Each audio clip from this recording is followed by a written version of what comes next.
Yimirira wamu nabali mu bizibu mu ngeri yonna gy'oba osobola. Tukimanye nti abafuna ebizibu baba tebakedde ku makya ku konkona kisenge mwe bibeera nti kibaggulirewo ebizibu bijje. So waba wafiiriddwa, waba walwadde, waba wafunye accident, ekizibu ekya buli ngeri, yimirira naye nkwegayiridde. Represent Christ. Yesu yagamba bwanti nti bwe nali omulwadde temwannambula, bwe nali mukomera temwalinnyirayo ddala, bwe nali nga sirina kyakwambala temwannyambaza, enjala bwe yali ennuma temwampa kyakulya.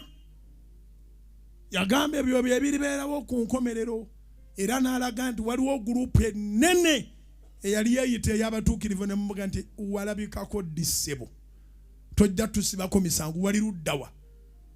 N'akyanukula mangu n'aga nti buli eyakikolera yali ayita mu mbeera, yakikolera nze. Kubira Mukama engalo ez'amaanyi mu linnya lya Yesu. So mbeegayirira nga tuva ku ddaala ogenda ku ddaala eriddako, kiikirira Kristo, kikolere Kristo. Bayibuli egamba nti ayamba omunaku awola Katonda ebbanja, ayamba omwavu awola Katonda ebbanja. Tulabye nga abali obulungi bayambagana n'abali bulungi bannaabwe. Tusaba abali obulungi abali ku Salt FM ne Salt TV, Salt Media App, YouTube, Facebook, TikTok, wonna ku bugazi bw'ensi eno ng'oli bulungiko olina gw'osingako.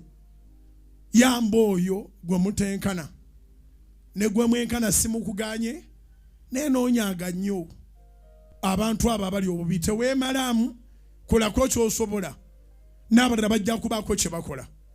Temusanyukira baana batalina registration, nti abaana boli tebalina registration n'oseka. Ekiseko mukirekere sitaani, abali mu bizibu muyimirire nabo.